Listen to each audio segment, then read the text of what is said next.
This is the brand new Helios Neo. This is also the brand new Helios Neo. And this is also the brand new Helios Neo. And another brand new Helios. You get the point. Hello guys, it's Natalia. The Helios Neo is back for 2025, this time with AI. This laptop is Predator's mid-range gaming powerhouse, both in terms of specs and pricing. Not exactly affordable. Can you ever call a gaming laptop affordable? But your wallet won't hate you as much as it could do. The specs are really nice this year with a Core Ultra 9 processor, Nvidia's 50 series up to a 5070 Ti, gorgeous displays in 3 different screen sizes and a bonus 16-inch slim version. Ooh. I'm gonna leave all the links in the description because yeah, there's a lot.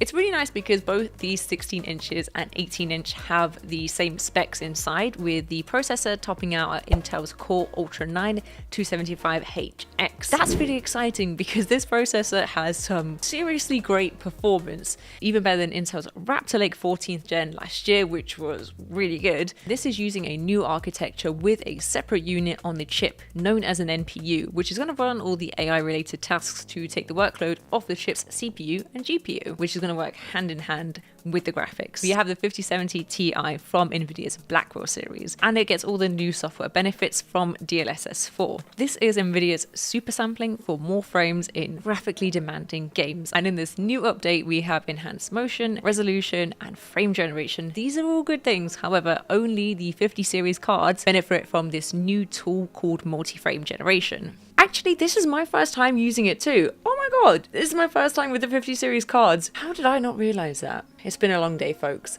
Full disclosure, our first sample of this came into the office today. I downloaded a ton of games on it and I've been waiting hours to play, only to find out the laptop did not have a working GPU. It needed a driver update, which would usually be fine, but the drivers are not out right now, so can't do that either. Luckily, a second sample came into the office and then I started the whole process again. But like I said, it's been a long day. To test this out, I wanted to compare the 16-inch with AI with last year's 16-inch without AI, running the 5070 and 4070 respectively. Because is this Blackwell series really reliant on AI, or does it hold up on its own? I downloaded 3 games that had DLSS 4. Hogwarts Legacy, Marvel Rivals, and of course, Cyberpunk, the god tier when it comes to benchmarking. First I tested the games au naturel, and then with DLSS, and then with DLSS and ray tracing. Last year's Neo gave mid-range performance, pretty good, Cyberpunk being the lowest but still very playable in terms of frame rates. Then this new guy shows up and kind of smashes it. We're now in high range performance, baby, with Cyberpunk weirdly being more optimized than Hogwarts Legacy. Really, these games performed so well and with decent upgrades in FPS even without DLSS. So even if you're not interested in the super sampling of it all, god damn, that's a good PC. So in terms of display, we have the 14-inch, which looks gorgeous because you have the OLED panel and a really high 2.8K resolution. The only caveat here is that the refresh rate is the lowest out of the bunch at 120 Hz. But I mean, with this resolution, you're probably going to be using it to play RPG titles, you know, pretty games. No offense. What is that? Both these 16 inches have a 2.5K resolution, 240 Hz refresh rate. The only difference here being the slim version will have the OLED panel, but they both do have 100% coverage of DCI-P3, so regardless of the OLED, it's a pretty damn nice screen. Our 18 inch is obviously the most immersive of the lot. Again, high resolution and refresh rate, which is mini LED backlit this time, so nice and bright.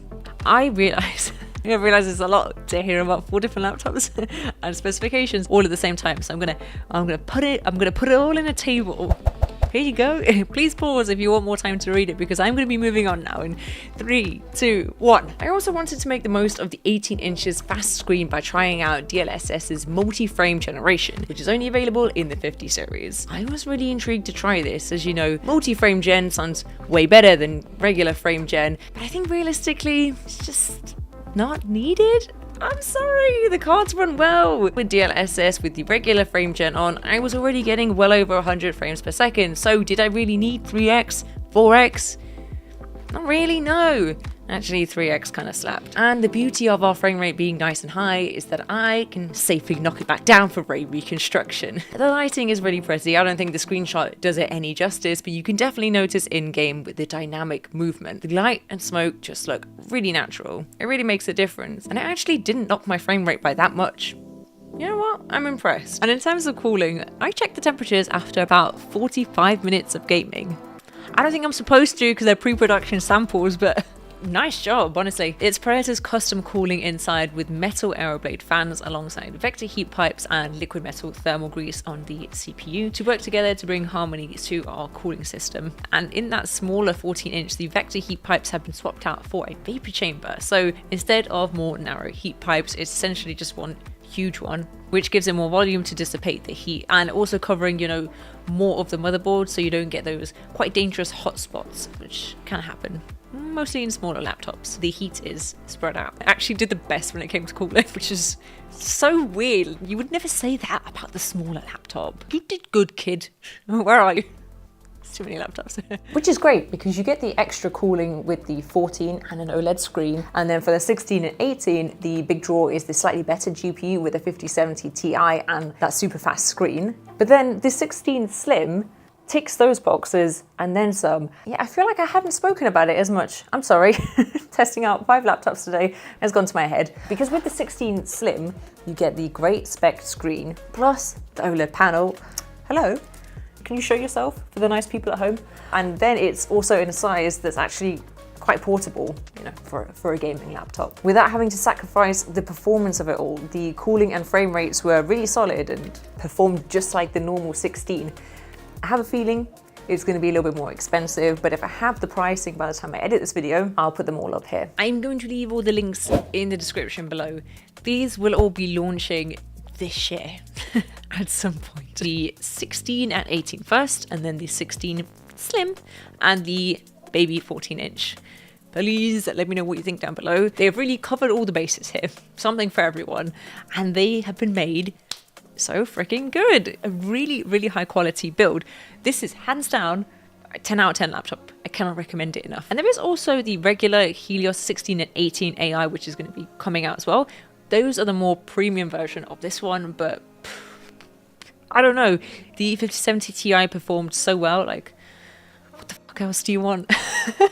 Sorry. But the Helios Neo AI is definitely my star of the show for 2025. But let me know what you think down below, and I'll see you next time. Bye, guys.